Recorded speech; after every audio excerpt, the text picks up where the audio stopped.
ओम नमो नारायण। शाश्वत ज्ञानोदय परिवार में आप सभी बंधुओं का हार्दिक स्वागत है। बंधुओं, आज की चर्चा का विषय अत्यंत गूढ़ और विचारणीय विषय है। मृत्यु क्या है और क्या सच में मृत्यु होती है? बंधुओं, इस विषय पर हमारे शास्त्रों, ऋषि मुनियों और अनेक विद्वानों ने गहन चिंतन किया है। उन्हीं शास्त्रीय सिद्धांतों के अनुरूप आज मैं आपके समक्ष इस विषय पर सरल शब्दों में और उदाहरणों के माध्यम से रखने का प्रयास करूंगा। कृपया ध्यानपूर्वक सुनिए। विषय अत्यंत सूक्ष्म है।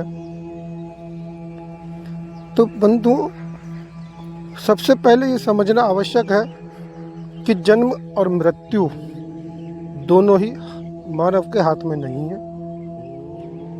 ये सिर्फ प्रकृति के हाथ में है, ईश्वर के हाथ में है। जब किसी शिशु का जन्म होता है तो हम कहते हैं कि जन्म हो गया, और जब किसी व्यक्ति की मृत्यु होती है तो हम कहते हैं मृत्यु हो गई। परंतु क्या वास्तव में ऐसा ही है? आइए समझते हैं इसको प्रकृति के उदाहरण से। प्रकृति को देखें। एक बीज मिट्टी में डाला जाता है, वह अंकुरित होता है, फिर पौधा बनता है, पौधे से वृक्ष बनता है, उसमें फूल आते हैं, फल लगते हैं, और एक समय ऐसा आता है कि वह वृक्ष नष्ट हो जाता है। अब प्रश्न यह उठता है कि क्या वह वृक्ष वास्तव में नष्ट हो गया? नहीं बंधु, वह तो मिट्टी, जल, वायु और अग्नि जैसे तत्वों में विलीन हो गया, और यही विसर्जन है। पौधे का अंकुरित होना और बाद में उसका समाप्त हो जाना, यही सृजन और विसर्जन है। जन्म अर्थात सृजन, मृत्यु अर्थात विसर्जन। बीज से पौधे का बनना ही सृजन है, और पौधे का तत्वों में विलीन हो जाना ही विसर्जन है। ठीक यही प्रक्रिया मानव जीवन में भी घटती है, जिसे हम जन्म और मृत्यु कहते हैं। बंधुओं, मानव जब जन्म लेता है उससे पहले वह माँ की कोख में एक बीज रूप में स्थापित हो जाता है। पर जन्म हम किसे कहते हैं? जिस दिन वह हमारे सामने आता है, जबकि उसका जन्म माँ की कोख में स्थापना के समय ही हो चुका होता है। अब ये जो जन्म हुआ, इसके बाद बच्चे की जीवन यात्रा चलती है। वह शिशु से बच्चा बनता है, युवा बनता है, प्रौढ़ और फिर वृद्ध होता है, और एक समय पाने पर वो मृत्यु को प्राप्त होता है, जिसे मृत्यु कहते हैं। शास्त्र उसे पंच तत्वों में विलीन होना कहते हैं, और यही विसर्जन है। तो क्या वास्तव में जन्म और मृत्यु होते हैं? तो ये बात उपरोक्त उदाहरणों से आपको स्पष्ट हो गई होगी कि न तो मृत्यु है, न ही जन्म है। जन्म सृजन है और मृत्यु विसर्जन है। इस विषय में विज्ञान और अध्यात्म दोनों का एक ही मत है। विज्ञान भी यही कहता है कि कोई भी तत्व कभी नष्ट नहीं होता, सिर्फ रूप परिवर्तन करता है। वह केवल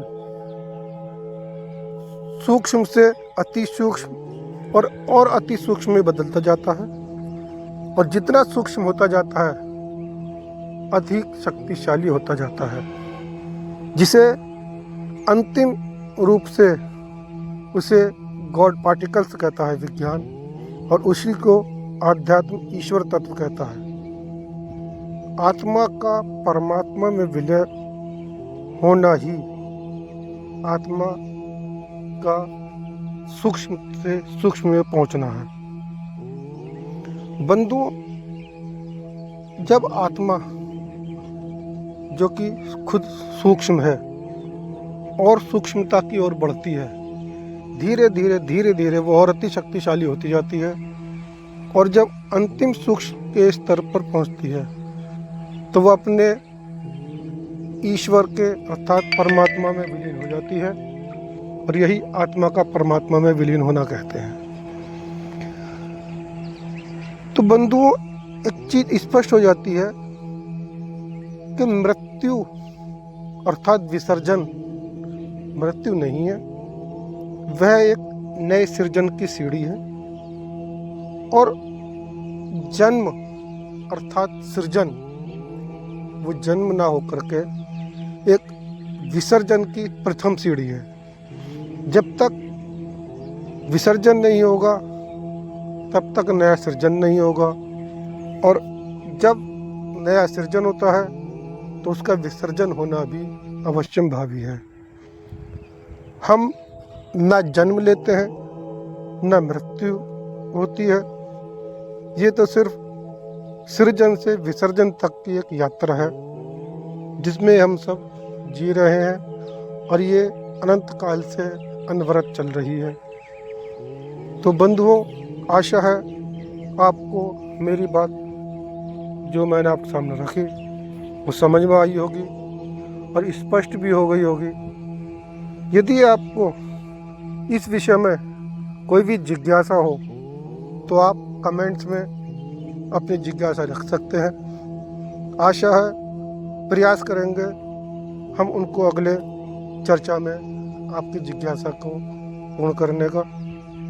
बंधुओं, यदि आपको इसी तरह के आध्यात्मिक और शाश्वत ज्ञान से जुड़े विषय पर आप देखना चाहते हैं वीडियो और कुछ ज्ञान प्राप्त करना चाहते हैं तो हमारे चैनल को सब्सक्राइब करें और अधिक से अधिक लोगों को इसे शेयर करें ताकि अन्य लोग भी इसका लाभ उठा सकें और उनका भी कल्याण हो सके।